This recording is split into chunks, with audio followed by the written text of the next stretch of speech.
So welcome to the Node.js Technical Steering Committee meeting for January 22nd, 2025. We'll follow our standard agenda as was outlined in the issue, which was issue number 1676. Before we get started, are there any announcements people would like to share? The organization for the Collaborator Summit is underway. So if you want to propose a session, you can go and propose a session in the usual repository, and you can that's send out your sessions, and don't forget to put in your request for the travel fund in case you need help. If you want to come and you need financial assistance, so please send it out.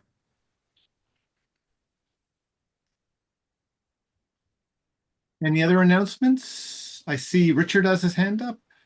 Yeah, we did a security release this week, so there are new versions of Node 18, 20, 22, and 23 out. So please look at the announcement on the website and upgrade accordingly.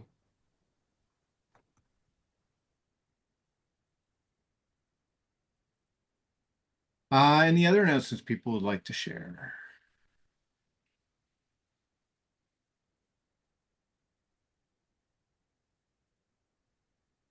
Okay, I will move on to the reminder. So reminder to nominate people for the contributor spotlight. In terms of the CPC and board meeting updates, Joe, do you want to handle the CPC updates? Sure. Yeah. There's a board meeting, I think, on Friday, so nothing new there. But if you have anything that you want to be brought to the board, let Matteo or myself know. And I think the only other thing that I can think of is the small TSC charter change, which I assume is either already known or in the agenda or something. But that was all fully approved. Yeah, and I think in the latest CPC meeting that was approved. So we agreed it was approved based on what had been done in the issue. So yeah, I hope there was a comment added to that. Yeah, I believe I've added a comment to go. Yep. Okay, I guess on the board front, Matteo, do you want anything to add to that? We have the board meeting this week, so if there is anything that I need to bring up, let me know. Well, early next week, I think between now and yes, this week, yeah, this Friday. So if there is anything, let me know. First board meeting on 2025.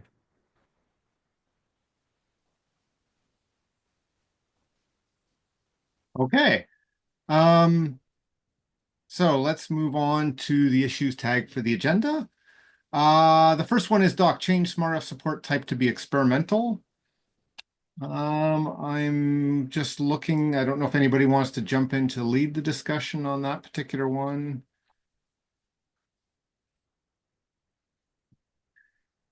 Do we have Yagith? I don't think we have Yagith here. Okay. So this request was put together to Yagith that wanted to discuss this deeply. The point of Yagith is that we want to. Can somebody ping him if he can join? Whatever, it would be useful. He's got a conflict; he can't join today. Okay. What he wants to do is to lower SmartOS support to experimental and potentially go forward and remove it from running it on CI at every CI run for every PR. That is the request, okay? And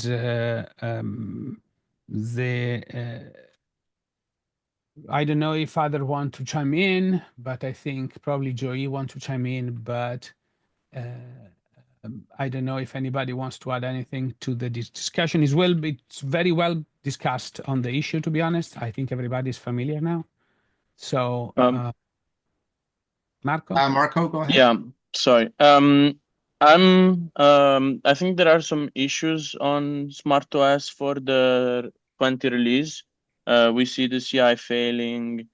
on 20 staging. I haven't started. I created a proposal today. I haven't started the CI yet, but I think it's failing. It was failing before. It has been failing for a while. So that would require like that could block Did the. you ping the team though? Yes, yes, it has been pinged. So just heads up that 20 release could be blocked because of that. So I guess I'll add that, I've had some discussion with Joshua, and I understand like the main pain was that the machines weren't updated for a long time. I think the just general problem was though is we needed more help managing those machines and keeping up to date. And talking to Joshua, it sounds like him and Bree are willing to become more active. They did show up in the build work group meeting this morning. And express the goal of helping to basically taking over the management of those machines to keep them going. I think Josh, you also mentioned that like issues you would jump into. So that one in Node 20, I think that's one where do we have issues open for those, Marco, or they're just like we've seen them in We've seen them in in a backport, specifically the backport for the one that Joey made about the package JSON reader. We saw that like CI is failing on SmartOS, but I don't know if there. I think there is an issue open, and I think the SmartOS team is aware of this issue. So.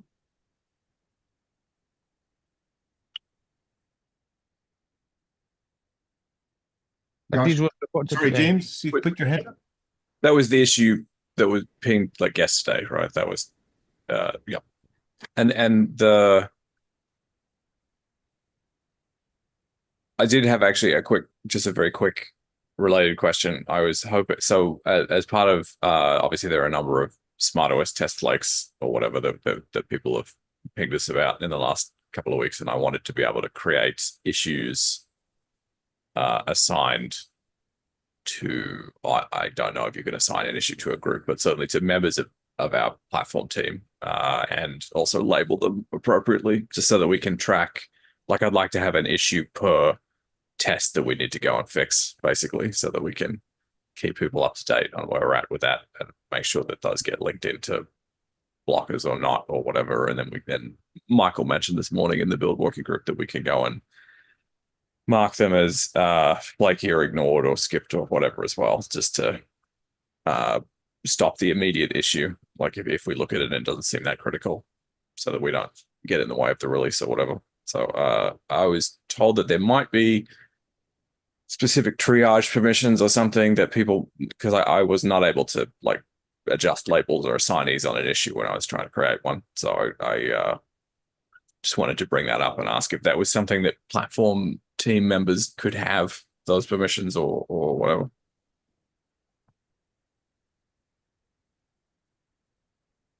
Yeah, I don't think we have any way to do that today, but I guess the question would be, would it make any sense to give like platform teams the ability to tag issues and triage them and stuff? I see James has his hand up though, so let's. Yeah, just want to get back to the point. I was like, I definitely appreciate the increased effort on making sure that these machines are there and welcome, folks jumping in. The key issue here has been these issues blocking progress on PRs. And I think this is where the majority of the frustration that Yagis has seen, Yagis has had has come from, and I've experienced it as well. What I think, while we are working on improving the support of these and making sure we have good processes, I think we need to have some decision about how we can make progress landing PRs when a SmartOS thing fails. Like, okay, yes, we may run it in every case, but we need an escape hatch so we're not completely blocked by things failing here while things are still or being brought into better shape. So what I would appreciate is if we had some guideline on when is it okay to skip the SmartOS if it fails, if it's obvious it's because of an infrastructure thing, but everything else on the PR is looking good. can we go ahead and land it anyway? So progress can still be made while we're working through these things, and these don't become blockers.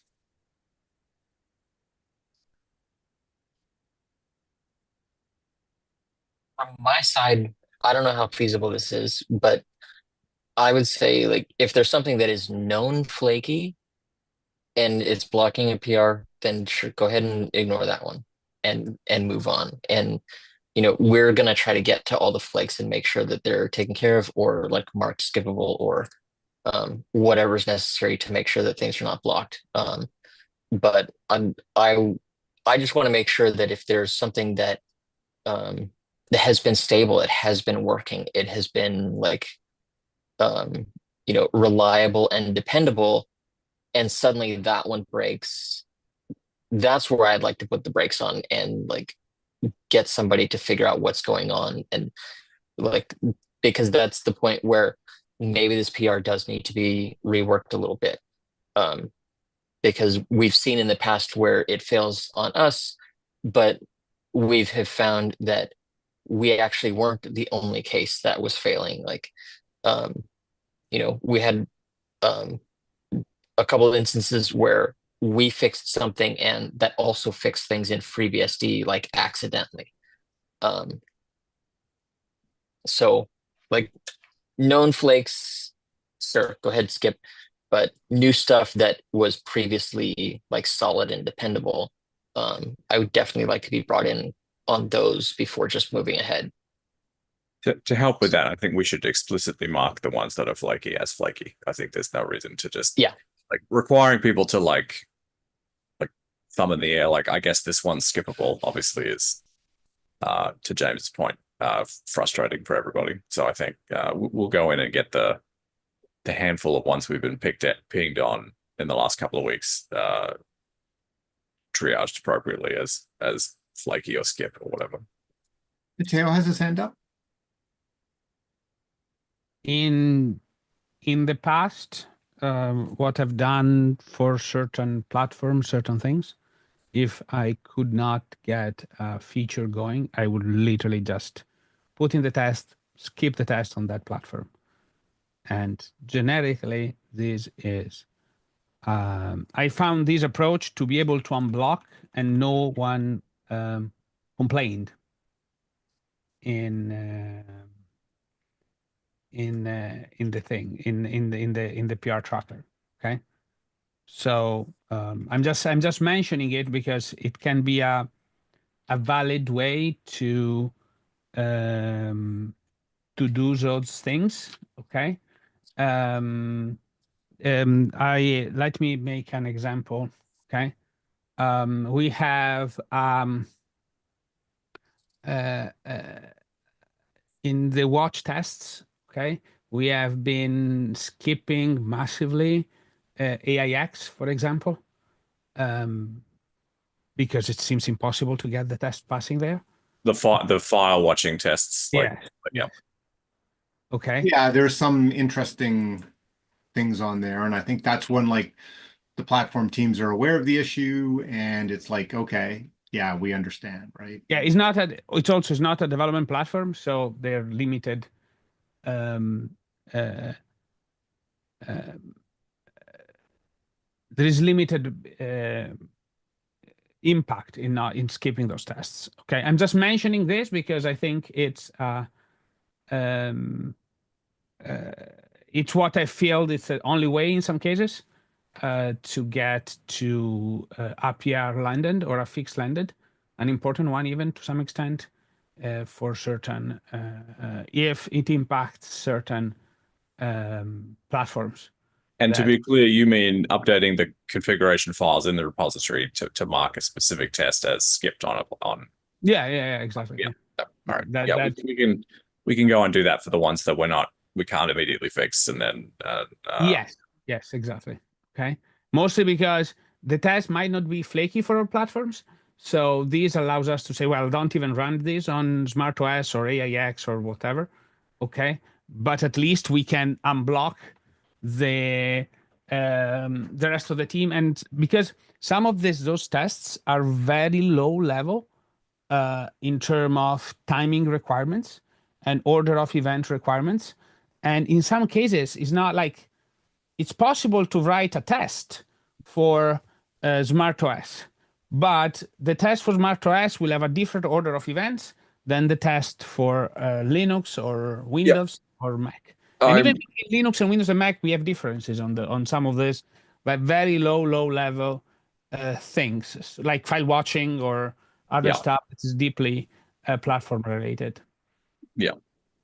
So This is familiar. I worked on some of this stuff about 8 years ago, I think. So I feel like that's been true the whole time. So like event emitters and event ordering and stuff can be different from platform to platform, and that totally makes sense. So. Yes, and it's not even strong in one or the other. Okay, it's just how things are from the operating system. You can't fake it. You can make the same API behave the exact same way with timing. It's relating to the operating system. Yep. Can't do anything about it. So this is also, like different CPU counts can affect things. So lots of SMP issues and stuff as well. So yeah. And maybe the test can be amended to run on both, but I don't know. It's a matter of effort.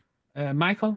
Yeah, I was going to say very specifically to James's point is that maybe we can have an agreement, like he said, while there's work to improve the situation and improve responsiveness and stuff, I think we could set an expectation that says after the SmartOS team is mentioned on an issue like this, after a certain amount of time, I don't know whether 5 days or whatever the right number is, then simply skipping the test is a reasonable way to move forward, in this interim time, right? So that there's I think like James is got the point is there's been problems, so let's actually set something specific that helps to make sure we don't wait for a long time, stuff like that. So yeah. James, what would be a time that would would be reasonable to you to say yeah, okay, we're running this. You've mentioned the platform team. It's good to give them some time to look at and say, oh yeah, well, we found the fix, or really that's not platform specific, but after, 5 days or whatever, no, you just skip it. I mean, I would be happy with under 48 hours, right? It's like if you find a thing is flaky and it's in the way and you ping us and we can't even reply for 48 hours, you should just mark it flaky and skipped or whatever. And ideally we would create an issue specifically about the test. I think just so that we can track, because each one of these tests that's broken or whatever is a specific defect that we need to go and prioritize and burn down and communicate to people that we've fixed it or not yet. And so I think it would help us at least to have an issue per specifically about the failing test rather than and I'm happy to create those issues as well for the most part. I think, but if you're in a real hurry and it's pretty clearly a flake or something, I think certainly at least for the next month or two, as we get started on this, if you want to mark something as flaky and create an issue to say that we need to go and figure out if we want to unflake it later, that's totally fine. This could be. Sorry, go ahead, James. I would say that any test that's marked flaky, much earlier than this issue, every flaky test should have an issue. And whoever marks it flaky should be the one opening that issue. Just so we don't lose track of it. I mean, that's been something that we've talked about many times. I would want to be sensitive to trying to put too much pressure. It's not that we're in a hurry, it's just that we just want to be able to make progress. So I'd say, anytime 48 hours to a week, it would be fine. I just don't want to have it just where it's a giant pile on. As soon as we notice something flaky, or it flakes on the thing, someone immediately marks it flaky and skips. They need to be patient on both. There needs to be patience on both sides, on all sides of it. So yeah, and to be clear, is I think the expectation here is it may not even be flaky, right? I don't think that this case was where tests were flaky. They just they didn't pass on SmartOS. And in some cases it was because the infrastructure wasn't updated, right? So the compiler was out of date or something like that. The compiler was out of date. So that's a slightly different problem in that it was hey, the infrastructure, but so that one, it's not going to happen that often, right? Like we don't have to update the things, but I just want to say like it's not just it's a flaky test. It could be like we submitted a PR, couldn't get it to pass on SmartOS, and like we mentioned the SmartOS team for help, didn't get any help. And I think like James said, it's better to set something like 5 days because like, having a bit of time, if you can't help get that test passing or like get movement of some sort, right? Like if it's looking like it's going to stretch out for a while, then after that 5 days, it's, we can set that as the current expectation that, well, okay, we'll skip the test and move on during this phase, right? Is that good for you, Joshua, as well? Yeah, I mean, and certainly we will try to reply as quickly as possible. Like, so that we're at least engaged on the issue. Like, I think because I feel like the worst thing for people is to just sit and wait for 2 weeks or something and not hear anything. And then, to be honest, the reason we haven't answered is because we missed the notification or whatever, or we forgot about it or something like that. So that's not good. So we would like to increase or decrease the latency, I guess, on getting replies at least into things like some advice or something, and then try to bring specific technical help as we can. And if not, make a quick ruling on say like, look, this test doesn't seem that relevant, so we should just skip it or something. Like we should be able to get to a determination relatively quickly, I think, on most things like that. So Okay, so we'll basically like we can document in the minutes here that like for this interim period, that's the expectation. Like within that 5 days, either you help fix it or make the person like the PR author happy that it's going to progress, or after that time, it's okay to skip it. And it's in the list of skips and it's nicely documented, so you can go and actually look at it and then decide how you prioritize what you work down and that kind of stuff. Yeah, that sounds good. Thank you. I think Marco, in terms of the specific issues you mentioned, we don't ship SmartOS binaries. Yeah, so no, it won't block the release CI, but it will be read on the normal CI. That's what I'm saying. Right. So again, like, do we want to say, like, is it reasonable to say, like, again, in this interim period, not something that's like cast in stone forever, but like in this interim period, if there's failures on SmartOS when we're doing releases, that shouldn't be blocking. I don't know if that's the reasonable thing or How often are releases done? They're either done when we have security things we have to get out. Otherwise, it depends on the stream. I think for like the mainstream, Marco, what's your take? Is it a couple times a month? On the main we on the active we have like every couple of weeks. Let's say twice a month. While on same for the the LTS, active LTS. And for maintenance, we have like when we have enough stuff, we do a maintenance release. Okay. I mean, again, we'll try and be prompt, and if for some reason we're uncontactable or we can't help, then obviously keep moving So forward. I will ping the team on if I have any blockers on the release because I haven't started the CI yet. I will ping the team and we will discuss on the release PR and unblock it. All right, and I will look into the issue that you pinged about yesterday or whatever. It's V20 branch or whatever, right? Yeah. All right.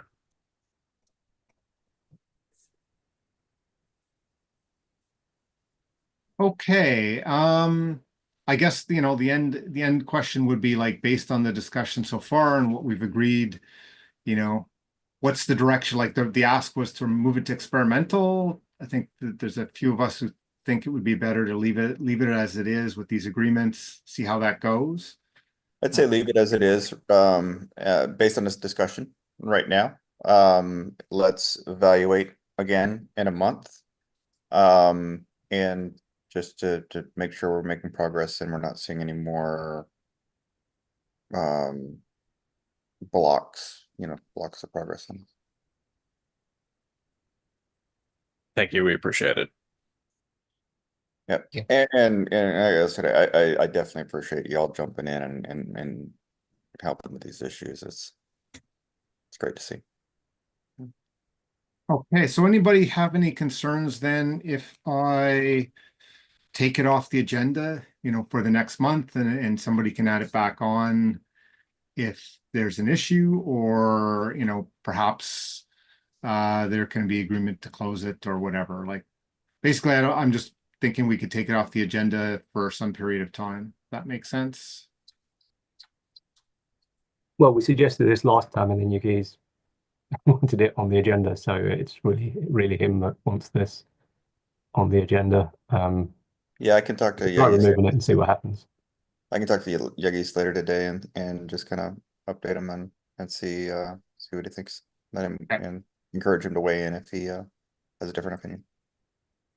That makes sense. So you're going to talk to you guys and to ask to update and ask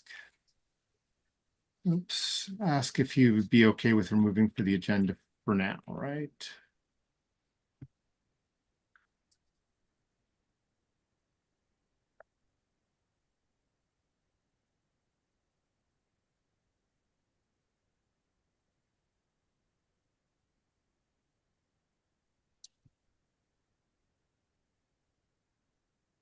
Okay. Anything else we should chat about on that one before we move on to the next issue?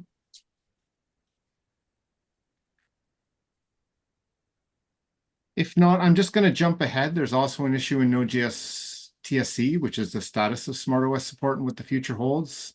I think that's related, covered by the discussion we've had. If anybody knows otherwise or thinks otherwise, let me know and we can jump into that one.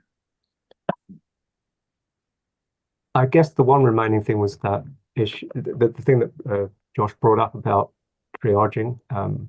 What's the way forward to that? Should we maybe create an issue in admin and talk about, was it admin or TSC? Somewhere to talk about what we should do to enable that. If that's, presuming that's something we agree we're comfortable with him doing and then the team.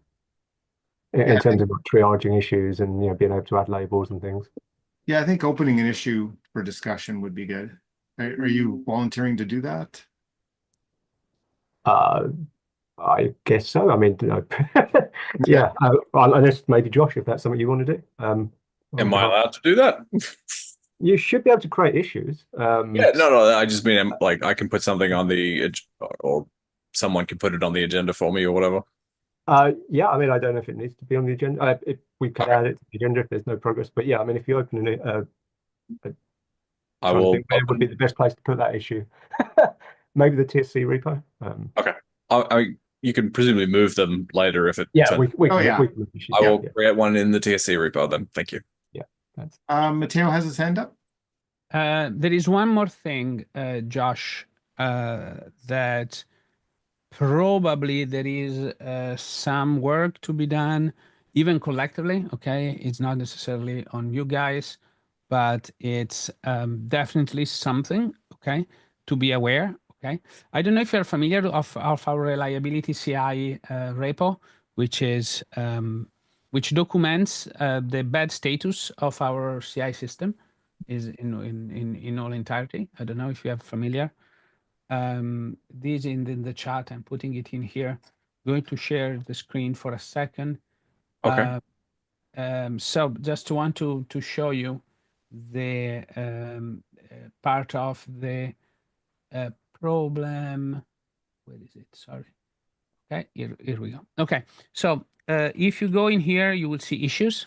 Okay, for example, today, and here you can get the full list. Okay, this is the test that failed, but this is the important one. Okay, you open the file, and you see where the test failed. Okay, now some are nonsense. Okay, like pure flaky because of whatever. Okay, right. But some are. If we look at SmartOS, okay, you can see that there is at least a few. For example, this guy. Yes. Okay, that's failing everywhere. Yeah, that's the signal profiling thing that we started to look into that one. Yeah. Okay, I'm just mentioning. Okay, there is also this guy here. Okay. Like I don't know, like even stuff like that should not fail. Like right. This should not fail. Okay, why this is failing everywhere? Fair question. fair question. Okay. Some of other like this is probably a problem. Okay, not related to SmartOS, but again, I don't know. I'm just putting there. Certainly anything that only appears on our platform or only appears on our platform at like one other relatively esoteric platform feels like something we should investigate, obviously. Yes, but sometimes just really not even like even just putting it at skip on SmartOS, it's fine. Okay. Like Right. it's not, let me clarify, like even if it's just say, okay, don't run this on SmartOS for whatever reason, this is not going to give you the results that you expect it to be, because per folks, this is timing related. Okay. So same as the other one, the worker prof. Yeah, timing related. Okay, so it's very much possible that for whatever reason the everything is not, the stars are not aligning perfectly on those platforms, and those things are not working. Okay, but it's if you open an issue, it's totally fine to say, okay, this is skipped on this platform. Go ahead. Okay, and I don't know. I have a question now. Do we have this in for desktop team in JSON format or in a processable format? I think that's what we've got. No, I don't think so. I think it generates straight to Markdown. I can't remember if it We do have this. Yeah, I just don't remember if there were other options on the. So we're running node core utils. That's node core utils, and I can't remember if there's. So obviously there's a Markdown argument there. I can't remember what the other choices are. Yeah, what I mean is there might be some way to tweak this into generate some sortable things for platforms. Okay. Yeah. Pretty cool. I don't know. I'm just mentioning it. There was, I can't remember if it was an issue or just a comment that someone did mention maybe being able to split this by platforms rather than. Yeah, I think it was Joey in one of the last few meetings. So anyway, I just wanted that to was suggested. So yep, that was okay. If that's it, then let's move back to the regular agenda. So Josh and Bree are happy to, you're welcome to stay, but you can also drop off if you'd like to. We will go to the next issue, which is improve zlib test number 55716. If anybody wants to jump in to lead the discussion on that one, go for it.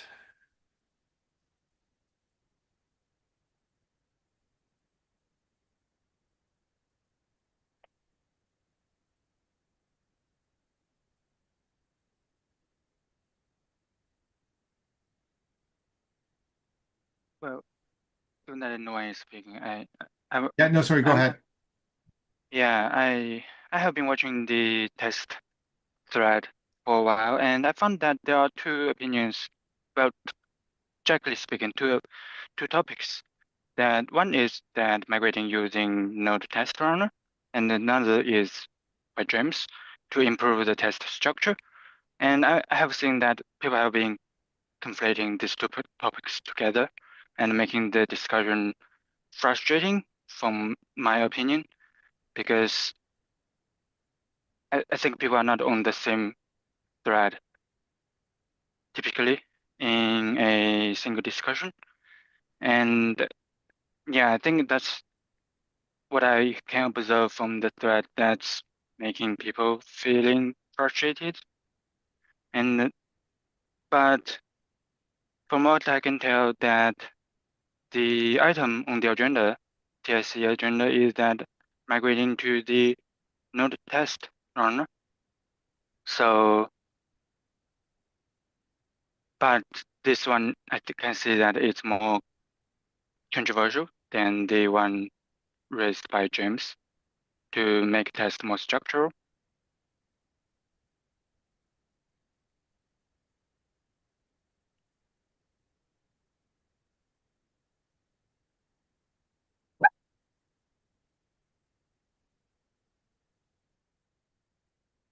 Any other thoughts on that one?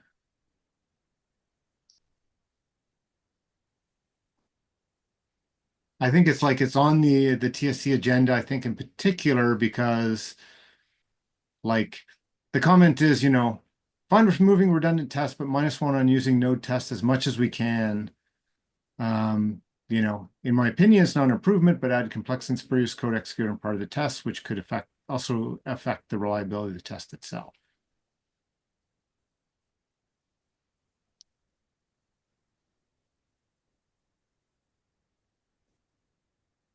I guess this one seems specific to like, should we move everything to use the test runner or not as a goal effectively, right? Yeah, there's an open PR to suggest using test runner. I think that's a linked one.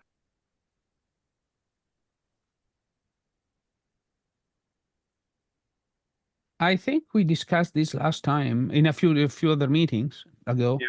And we decided, I don't remember the PR, but I think we decided on a policy.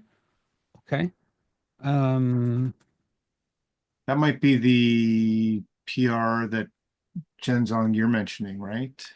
I'm going to paste the pull request link in the chat to ensure we are talking Thank you. this on the Yeah. same page. Yeah, thank you. Yeah, this is the PR. Yeah, perfect. Yeah.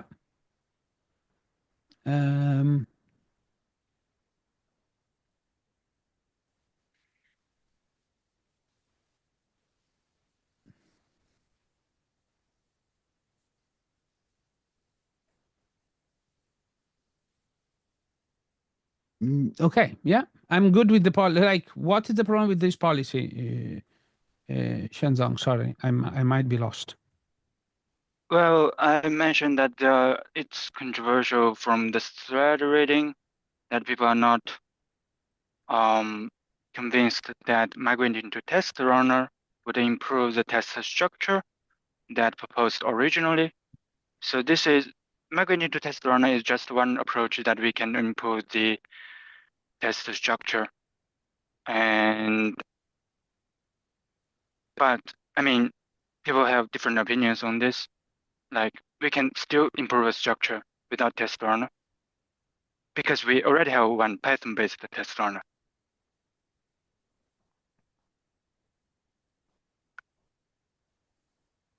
And yeah, that's what I can tell from this thread.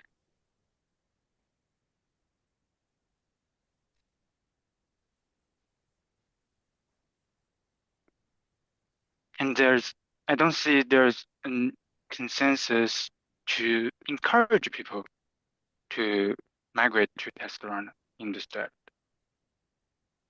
But we don't have sorry, if I pronounce the name badly here, so maybe better to have him to talk about the issue. I think Please if go I ahead, James. read I think I can see, oh, sorry, James got his hand up. Go ahead. I was just gonna say, I'm not gonna engage in these conversations around all of this stuff anymore. It's just way too frustrating. I've even had cases where I've just suggested making some changes and then was accused of pushing Cloudflare's agenda, just by suggesting making tests improve. So it's gotten to a point where the conversation for me has just become so incredibly toxic that I just don't want to talk about tests at all anymore, which is fundamentally a problem.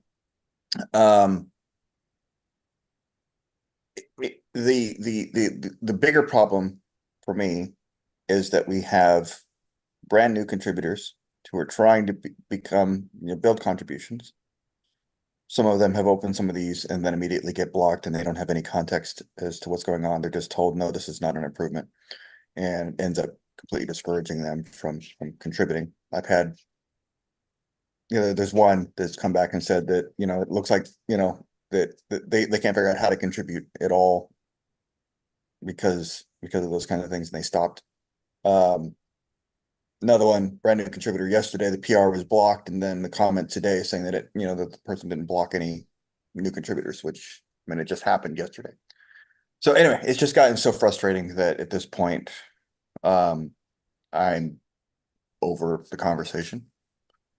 And yes, I think we need improvements here. But yeah, just voicing frustration.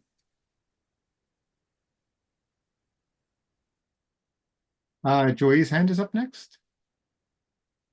About the contributor issue, I think it's more like not just because for style there are two kind of pull requests. One is you do something that's not related to style, and some people raise questions about the style. Then for a new contributor, this is not good because you don't want to get frustrated because someone do not like the style you prefer. But the other one is a new contributor does not like the style of existing test. And they change it to a style to their liking. This will be more debatable because this is a change that's originated purely based on their own style preferences, which has not reached any consensus. I think in general, that kind of changes are risky, no whether you're touching tests or what. Just like a general stylistic preferences changes that do not improve the tests itself. It can be said that if you add comments, that's better than just changing the style. Or if you somehow improve the stability, but if it's only stylistic structuring, then it's just kind of risky and like I personally would not block, but I also would not see problem of other people blocking this. I think like I was gonna say something, but I think based on what Joey just said, I think it is in like somewhere it wouldn't be bad guidance for us to say don't encourage new contributors to make stylistic changes unless we've documented that the project wants to move in that direction. So for example, I think what I just heard is like, you know, if somebody says, hey, you could make a good PR, which will change to use the new test runner, that doesn't actually necessarily improve the test, it changes the style. That only makes sense, particularly for new contributors, if we've documented and all agreed that, yes, we want to move to this new style. Because I think like what I was originally going to say is like to unblock the original PR, the new policy that says it's optional, that doesn't help us, right? Like the real point is some people think we should move, some people think we don't. Until we like document, yes, we are going to encourage moving that way or not, we haven't resolved the issue for the project, right? Because somebody make a PR, somebody has a different opinion, right? We almost have to say like, what is the opinion that we're going to make a decision on? Yes, we to the test runner, or no, you know, that's not those PRs are not something we're looking for, right? And that's where I don't think that policy has gone far enough, at least from what I've read, to resolve the problem there.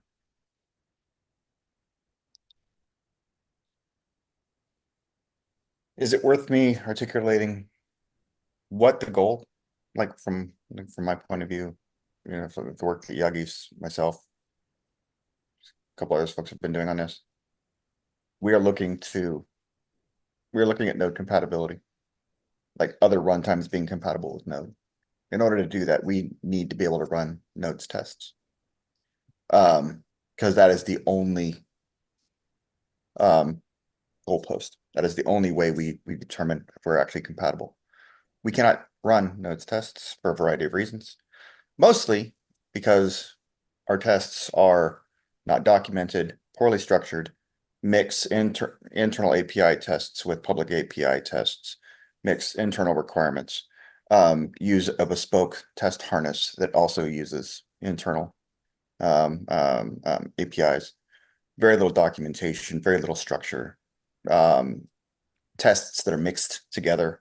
Like, you know, we'll find, you know, going through test files, we'll find that somebody just stuck another test in the middle of something else that was being tested without any concern to where that was actually placed in the document. No clear documentation about what behaviors are expected. Not clear what the error conditions are. documentation just absolutely missing. So we end up spending hours upon hours upon hours just understanding what the tests are doing and how to separate those things out. And then having to rewrite the tests to run in these other environments. And anytime these other runtimes are doing node compatibility, if they get it wrong, it hurts the ecosystem because it introduces an incompatibility that the ecosystem is going to come to depend on. So the ideal for us is tests we can actually run and understand and comprehend. I don't care at all if it's no test. I just want better structure. And I don't want to have a debate and a fight on every single individual test file that gets changed. So a policy is all I'm asking for. I think that's a little bit of what, sorry, I'll let Joy go ahead. Yeah, that was also what I was trying to say in the TS issue is that no test is unrelated to this, but I think it's good to have general guidelines of we do encourage pull requests that just, for example, if the test have no comments, you can do some Git archaeology to find out the context of this, add some comments, referencing just some pull request links or issue links just to save people the work of doing that archaeology. That's already great enough. You don't need to restructure the test, or it's kind of irrelevant because you can also write tests with no test that has no comments, which I encountered just yesterday. For better not having kind of something in the middle, I think that's also something we can get people to invite people to split apart if that's not hurting the backport. I'm still not very convinced that doing stylistic changes is worth the backport term. But if this is somehow the test just does not look very right, in that it has something in the middle, that could also, for example, affect the stability of the test and make it flaky in the future. At that point, it's always the concerns about backward front. This is just not good test. You should do something about it in case it gets worse in the CI. I think those are things that we can kind of separately encourage people to do, without kind of with the no test out of the equation, because that's not necessarily in itself improving anything. Marco has his hand up. Yeah, so I would also say something from the point of view of someone who has to release a lot of stuff. So migrating test for the sake of migration would also cause a lot of headaches when doing backports, when doing releases, because you start changing a lot of files that otherwise you wouldn't need to change, and it gets harder.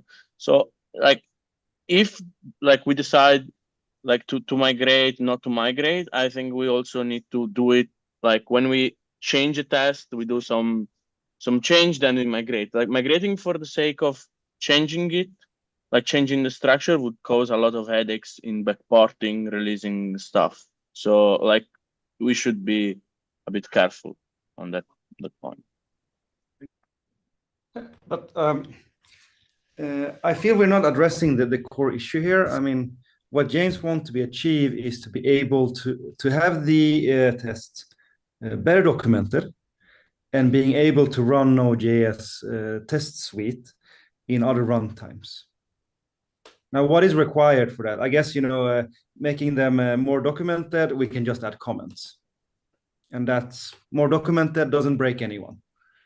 Then it's a question of, can we refactor or do something with Node's test runner to make it possible to run somewhere else on other runtimes? The biggest problem there are the use of internal APIs, undocumented, unsupported, the bespoke test harness. That becomes the biggest hurdle. And then beyond that, as APIs are incrementally added to these other runtimes and need to be incrementally tested, we ended up having to pull apart these tests and re-implement them. because there is no structure between them, because things are mixed together. And there are some test files which, yes, it only tests one thing, but there are other ones that are hundreds of lines long that mix things up, and we have to pull those apart individually, piece by piece by piece. Now, this goes back to the motivation of why node test was like, hey, maybe we could use this. It's because there's a natural organization of using that and describes types of blocks to and adding a comment to those, say, this is what this is testing. So somebody coming into that and looking at that can say, oh, okay, if I want to test this one API that I just implemented, I can pull this one block of tests out and I can work on that one piece rather than trying to have to figure it out from this unstructured blob of code. Matteo has his hand up. Okay, I think there is will from third-party runtimes, okay, to be able to say that they are Node.js compatible and essentially certify that they can run Node.js applications in some way by running our tests.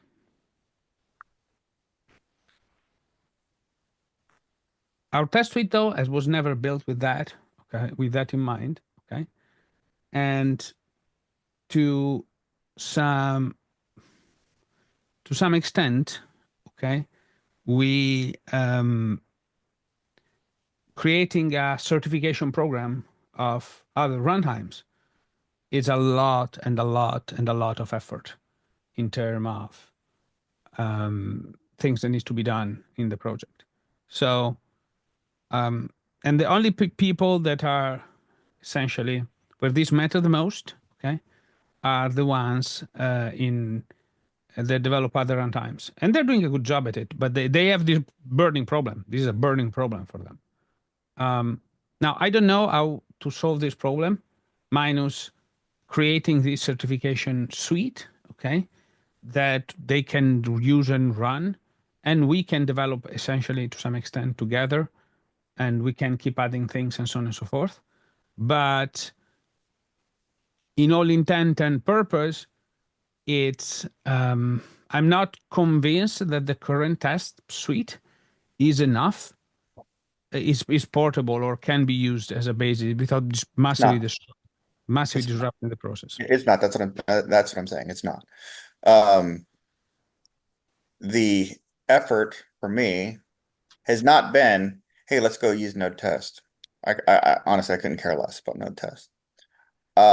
The effort for me is evolving the test suites to a point where we can get there, what you just described. Like, some idea of, here's a set of tests these other runtimes can run to actually demonstrate that they're conformant to node as the standard. Without having to go through and port every single individual test. I mean, just in test parallel alone, there's something like 270,000 lines of code. I don't want to have to go through each individual line of code every time, right? Something changes to kind of figure out, okay, how do we get this thing working? I'm trying to incrementally get us there. But I don't want to have a debate every single line of code, test code changed, that we have this debate. And that's the part that's getting very frustrating, because it is getting conflated, right? It's like, it's not about node test. I don't care if we use node test or not. Sorry, Joey has her hand up. Yeah, one thing that I've observed with node test, and I think it kind of goes against what you're trying to do, is like kind of encourage people to group multiple tests in one file. So that you can have like something that tests internals in between a bunch of things that tests other public stuff. I think for this kind of test, no matter it uses no test or not, even though no test kind of encourage this pattern, is that you just put them into individual files and you just test one thing in one file and don't squeeze everything in one. And then at some point you add something in the middle and it kind of has this weird dependency of the previous test case. It's just not great. It's better to just isolate them, and that's one thing in one file. And if we kind of move towards that pattern, it kind of like no test itself kind of gets out of the picture, because if you only have one test case, you kind of have no need to group them with no tests. Kind of looks overkill. And I think that would, like, if you are trying to run like test individual things, it's actually a better structure for you, because you can use, for example, a different status file, and you know that certain test cases are just not suitable for things that without internals. Like, I think we can add some flags or stuff for this. Like you will be able to know which individual files are able to skip. And with the, because we actually use the Python test runner, which I'm not quite sure, but I don't think it would be too hard to Test, allow it testing, to override the executable. Then you just override the executable. testing multiple things in one file is not the concern. Like, I don't have a problem with that.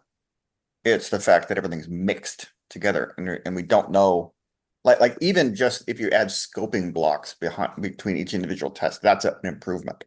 Like, we have a lot of tests that just add, brackets between each individual thing that's being tested. That's an improvement. In some cases, it's literally just a mix together, and you don't, and you're testing different things, right? And there's no clear separation. There's no documentation about what the expectations are. There's no, there's just no structure. That's the problem. So I think, like, what I see from the discussion is, like, I can understand the problem of people who want to run the tests and use them for other purposes. I also understand, though, that from the project's perspective, doing releases, if it's going to cause a whole bunch more work, it's kind of like making it easier for some people, but making it harder for other people, due to change. So, like, if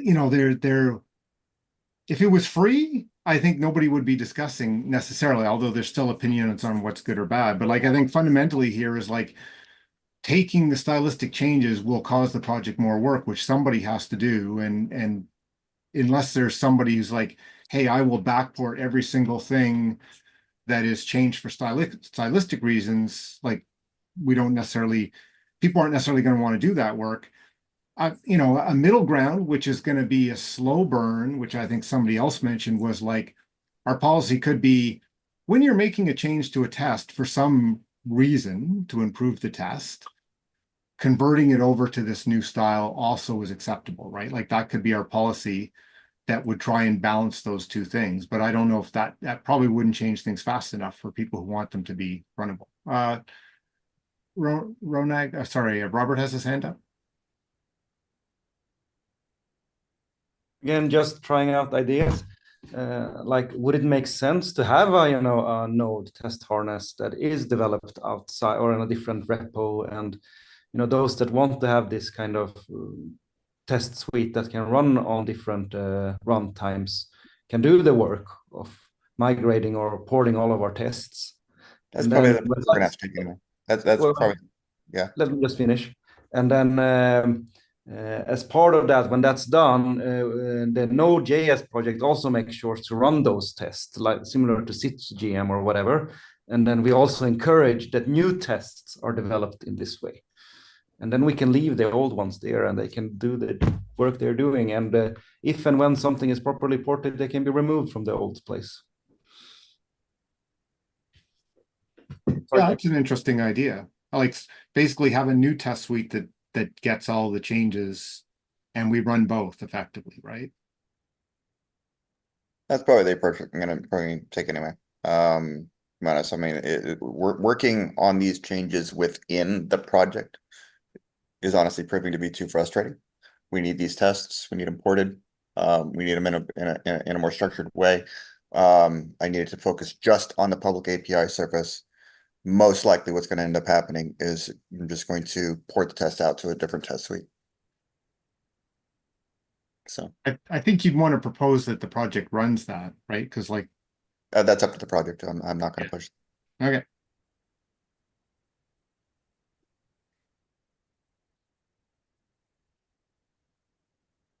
We are at time, so I think we still haven't, like, answered the question on the issue itself, but, like, because that particular one that was blocked, I think we need to document somewhere like, do we take stylistic changes on their own or not? But let's leave that on the agenda to continue the discussion next time. Joey, do you have the last thing you wanted to add? See your hand still up? Just to that, porting the like having a separate test suite. I think that was also what I suggested a while back when it was brought up, because browsers don't run each other's tests. Maybe they did when they were forks of each other, but they no longer do. They run web platform tests. And JavaScript engines don't run each other's tests. They have their own tests and the upstream tests to test 2C2, and they sometimes they kind of port it back. I think that would be a healthier kind of structure of how these things should pay out. Because, for example, we don't ask other runtimes to change their tests so that their tests can be run with Node. That's all just like a very weird situation. It's just like less weird if there's just some test that's like neutral and can be run by everybody. Which is what's being suggested.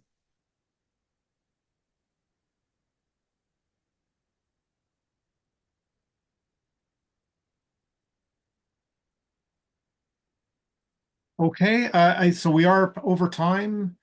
The only other thing I'd like to just bring people's attention to, there is a PR to add funding goals to the project in the TSC. So if people have a chance, please take a look and comment. James, did you have your hand up for a last comment or? No, I'm trying to lower it. Okay. But it won't lower. So if everybody could stick around for just a very short private session, that would be great. I'm going to stop the stream. I should have